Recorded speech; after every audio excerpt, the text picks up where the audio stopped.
तो यहाँ कुछ लोग डर रहे हैं कि साहब ये तो पागल है मुल्ला। अबे दारू पीने वाला मुल्ला है, ऐश कर रहा है ये वहाँ पे रावलपिंडी में मरियम नवाज शरीफ के साथ बिस्तरों पे बैठ के विस्की पी रहे हैं दोनों।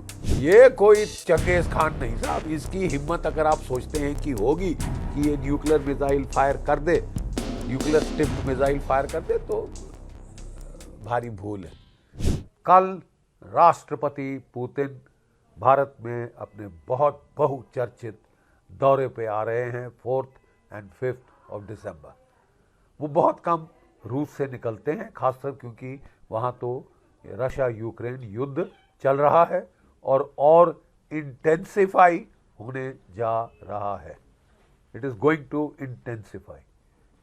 तो वो बहुत कम निकलते हैं। जैसे हमने बताया, वो केवल SCO समिट के लिए आए थे तियानजिन चाइना में, जहाँ प्रेसिडेंट पुतिन, अपने प्राइम मिनिस्टर मोदी और Xi Jinping RIC Russia India China triangle बना था, जिससे ठंडे पसीने आ गए थे डोनाल्ड ट्रंप के माथे पे। बहुत चढ़ रहे थे कि हम तो भारत को लात मारेंगे, लगाएंगे टैरिफ, और रोता पिटता टांगों में दुम दबा के आ जाएगा, माफ कर दो मेरे आका, पांव पकड़ो, क्या मेरे लिए आदेश।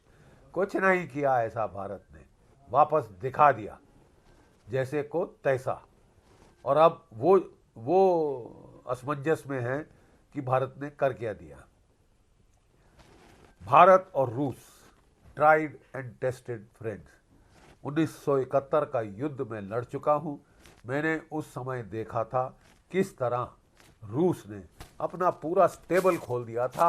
हाथ लगाओ, जो चाहिए हम देंगे, और बार्गेन प्राइसेस पर देंगे। For the cost of bananas and चाय आपको फाइटर्स और तोपें और टैंक मिल जाएंगे। ठीक है, जो चाहिए हाथ लगाओ, सब ले लो।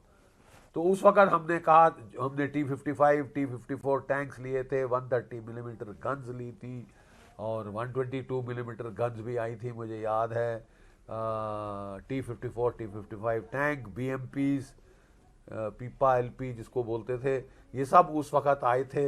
हमारी एयरफोर्स में MiG-21, MiG-23, MiG-27, swing wing variable geometry fighter, जिन्होंने बखूबी काम किया था और बड़ा शानदार प्रदर्शन किया था, ये भारत की एयरफोर्स में आए थे। और उन्होंने कहा था कि साहब अगर आपको जेट बॉम्बर चाहिए तो आप ले लो, हम तुपोले बॉम्बर देने को तैयार है। उस वक्त भारत शर्मा गया, I don't know for what reason. हम शर्मा गए, नहीं साहब, वो दुनिया सोचेगी कि हम ज़्यादा एग्रेसिव हो रहे हैं, क्या क्या। हमने लिया नहीं, और जब लड़ाई शुरू हुई और हमको छम में बॉम्बिंग करनी पड़ी, कारपेट बॉम्बिंग, तो हमने AN-12 ट्रांसपोर्ट जहाज बॉम्बिंग के लिए इस्तेमाल किए। मैं समझता हूँ ये बहुत भारी भूल थी, चूक थी। We should have bought the Russian bombers. अभी तक हमारे पास स्ट्रेटेजिक एयर कमांड का जो एयर ट्रायड है वो बड़ा बढ़िया बना होता, लेकिन साहब हमने नहीं लिया। वो देने को तैयार थे, for what reason we didn't take, I don't know. Navy में आपके काशिन क्लास डिस्ट्रॉयर्स, आपके पेतिया क्लास फ्रिगेट्स, आपके क्या बोलते हैं, ओसा क्लास मिसाइल बोट्स, सब रूस ने दिए साहब। फॉक्सट्रॉट क्लास सबमरीन्स दी, क्या नहीं दिया। जो आपने मांगा उन्होंने धर दिया, और बड़े सस्ते दामों पे, डिस्काउंटेड प्राइसेस पे। तो ट्राइड एंड टेस्टेड फ्रेंड है साहब। और अब भी वो आपको देना चाहता है आपके सुदर्शन चक्र एयर डिफेंस अम्ब्रेला के लिए S-500। S-400 ने अपना शानदार प्रदर्शन किया ऑपरेशन सिंदूर 1.0 में। उसकी रेंज डिटेक्शन की 600 किलोमीटर है, उसकी शूट डाउन की रेंज 400 किलोमीटर है, और हमने 316 किलोमीटर की रेंज पे एक पाकिस्तान का एवैक जहाज उसकी टेरिटरी के ऊपर मार गिराया। अब प्रेसिडेंट पुतिन आपको देना चाहते हैं S-500, next step in the S-400 family, जिसकी रेडार डिटेक्शन रेंज 1000 किलोमीटर है, और जो 600 किलोमीटर पे दुश्मन के जहाज उड़ा सकता है। मतलब वो अफगानिस्तान भी जाके भाग के छुपने की कोशिश करें, बच नहीं सकते। ईरान में जाके बचने की कोशिश करें, खल्लास, कुछ नहीं कर सकते। ठीक है साहब। तो वो दे रहा है। हमने 5 400 की रेजिमेंट्स और मांगी। 5 हमने पहले ऑर्डर करी थी, 3 आ चुकी हैं, 2 अगले साल आ रही हैं।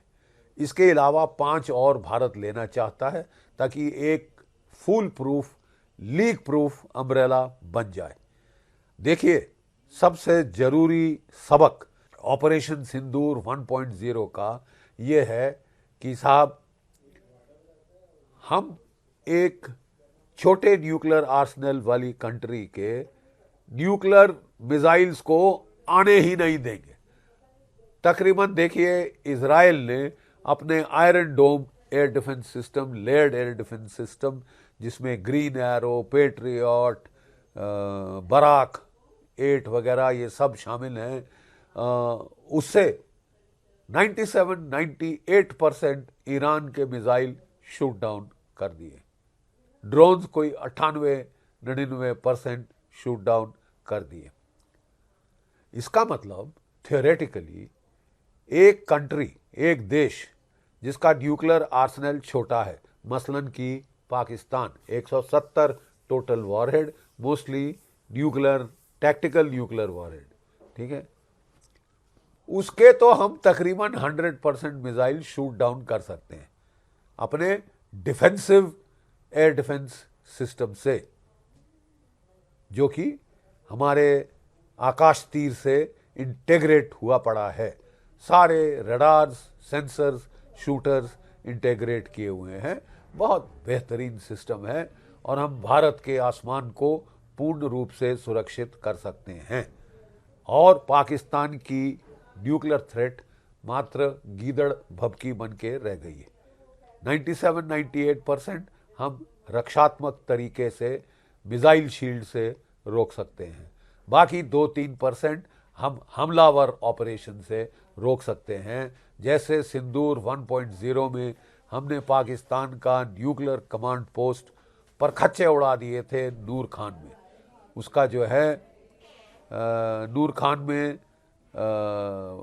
परखच्चे उड़ा दिए न्यूक्लियर कमांड पोस्ट के, और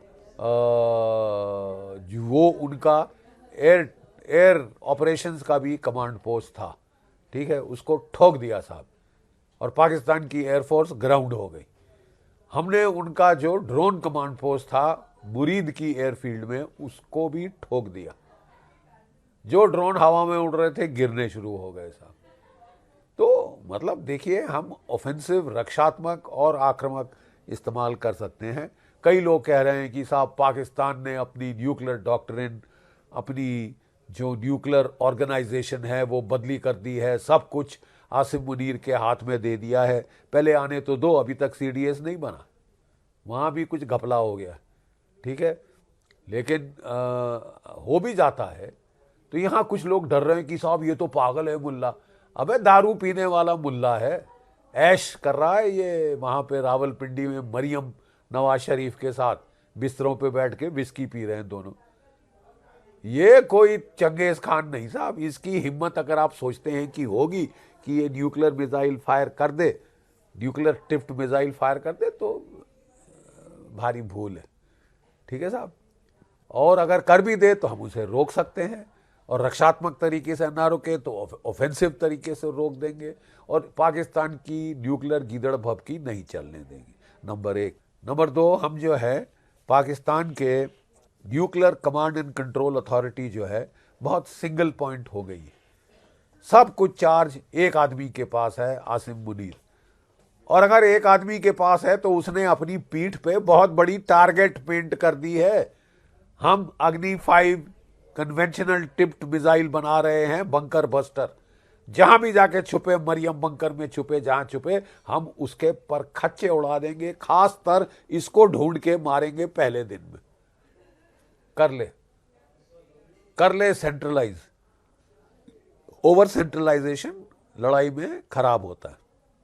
ये ओवर सेंट्रलाइज कर रहा है, ये समझता है कि बाकी लोग डर जाएंगे, air force chief, naval chief, political masters मेरे डर जाएंगे, केवल मुझ में हिम्मत है न्यूक्लियर बम चला देने की, क्योंकि मैंने डोनाल्ड ट्रंप को एश्योरेंस दिया है कि मैं ठोक दूंगा हिंदुस्तानियों को।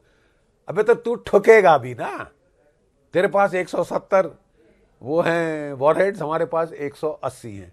तेरे वॉरहेड्स सब किलोटन हैं, टैक्टिकल हैं, 1.5 पौए 2 पौए के हैं। हमारे पास हाइड्रोजन बॉम्ब भी हैं।